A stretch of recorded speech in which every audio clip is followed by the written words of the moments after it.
A woman searches for dinosaur bones. I don't know what that's supposed to mean on Film Threat Reviews.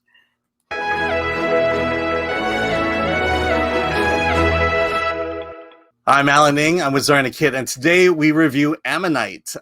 It's 1840s England. An acclaimed but overlooked fossil hunter, Mary Anning, and a young woman sent to convalesce by the sea develop an intense relationship, altering both of their lives forever. It's written by Francis Lee and stars Saoirse Ronan and Kate Winslet.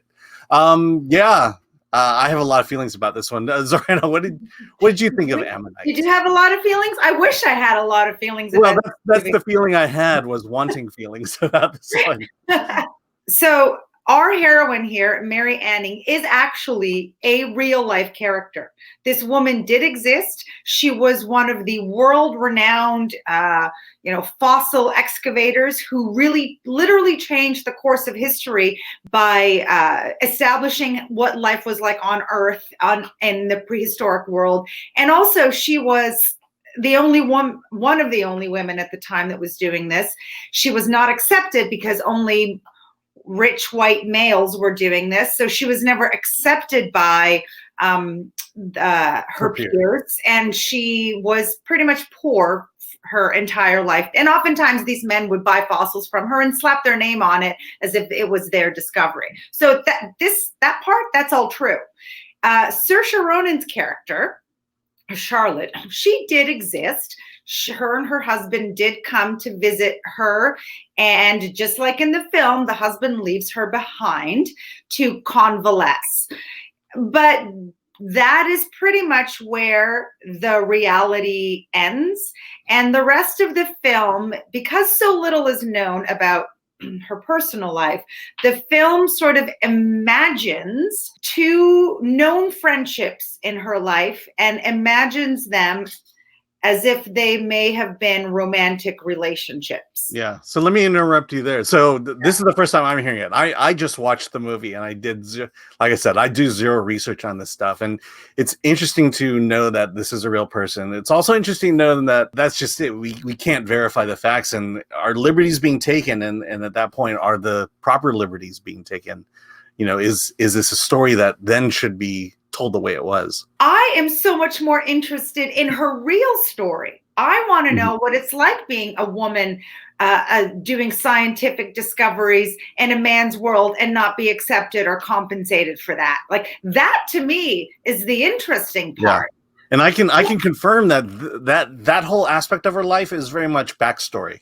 It's what she happens to do, and the story really rarely revolves around that, except for certain plot points, important plot points. But I don't particularly care to imagine a possible romantic relationship with between any of the women in this movie, because I just didn't find any of them particularly interesting. Yeah. I wasn't rooting for one versus the other. I didn't want them necessarily to be together, but I didn't not want them to. Like, I know it wasn't something that was open in society back then, but it didn't appear like they ever faced anything that they had to keep secret. There was nothing at stake here other than like, oh, okay, they're attracted to each other and they're going to start an affair, and oh my gosh, her husband's going to send for her soon. It's going to be so sad. I don't want to sound mean or anything, but watching this movie, it felt like a very sophisticated Russ Meyer's film. It delves into that lesbian relationship between the two, and it just plays out like like something you've seen in the 60s, some kind of salacious thing. And there's even a fairly intense sex scene that occurs later in the film, and you bring up the idea that, in the 1840s, gay relationships were taboo. Again, you mentioned it. None of that's ever brought up. It's more or less upon us to imply that it's happening, because really there were no consequences or never any really apparent consequences. And so it just felt like a very bland story that's been told in more salacious B-movie type films. Well, also, it was just kind of slow and boring. So yeah, it's 2 hours. It's 2 hours, but by the way, I'm not going to give away the ending, but when the ending arrives, it is so ambiguous and it just ends.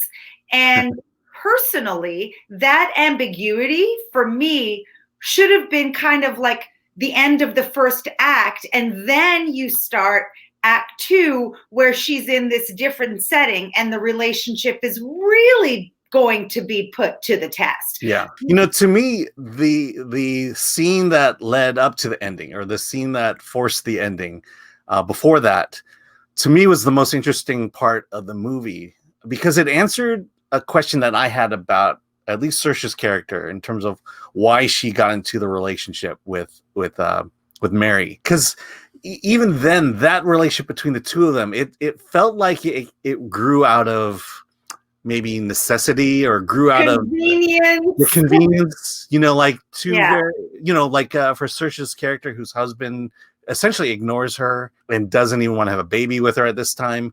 You know, you get the sense that that's the reason why she got into that relationship. And, you know, it may or may not have played out that way at the end. I just wanted a movie that had a lot more depth. And in a year where Summerland came out, you know, if I had to direct someone to either of those two films, it would definitely be Summerland, because there's a lot more depth and a lot more insight into LGBT issues of those times. I just don't think this movie had any issues. Like, no. There were no issues. It was a romantic story between two women with no issues, no forbidden love, no prying eyes, no, oh, I'm going to be found out, I need to keep this a secret. Just none of that. So yeah. There was nothing at stake. Just, you know, let me know when someone wants to do like the real biopic on Mary and her achievements, and why we should all study her, and why young women should actually look up to someone like her. And just like, let me know when that movie's done, and then I'll go see that. But this like fictional, oh, let's imagine her to be a lesbian and what that would look like. I don't know. Okay, thanks for imagining that, but I really wasn't intrigued by it. Yeah, you know, okay, so let's just get briefly into the performances. Saoirse Ronan and Kate Winslet. To me, it's kind of funny, but they're really good in it, but in a way that makes me feel like, had anyone else done it, it may have come off as a Russ Myers film. You know, their performances are very slow, measured, and calculated. And you know, and I think that helped the film stay grounded with its story matter. But at the same time, you know, it's weird to say, but the brilliance of their performance is in how slow and silent they are. Well, they're two very phenomenal actresses. I don't know how many Oscar nominations they have between them. I do know that Kate Winslet does have one for sure, but you know, those two get nominated almost anytime they put out a movie. They are terrific. They're really good in this. And so when you think of a movie to watch and you're in that sort of like Oscar caliber mood, you feel like, oh, I'm gonna watch this movie. This is something that I'm gonna kind of delve into and really sink my teeth into. Well, sink your teeth into the performances, yes, but the movie as a whole, no. Yeah.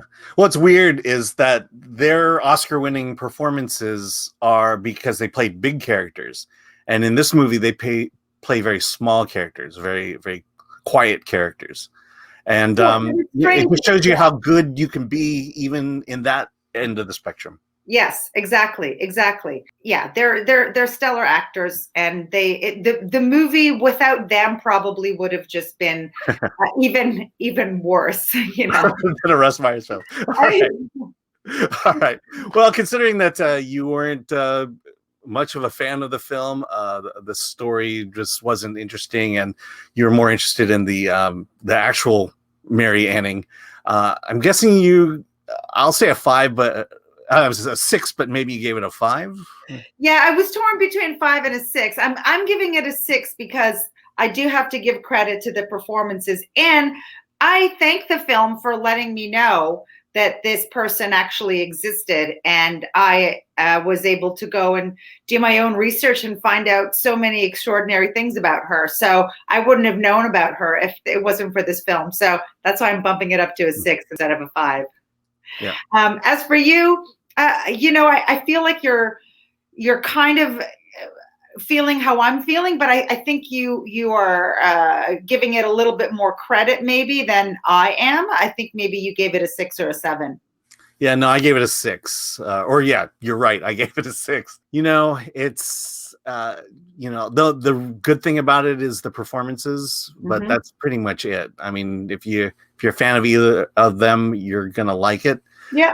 But again, Summerland's out there. I would say see this. It's a similar story, and it's told a lot. It's a more exciting story. Yeah. Because this one done by the BBC, and it feels like it was done by the BBC.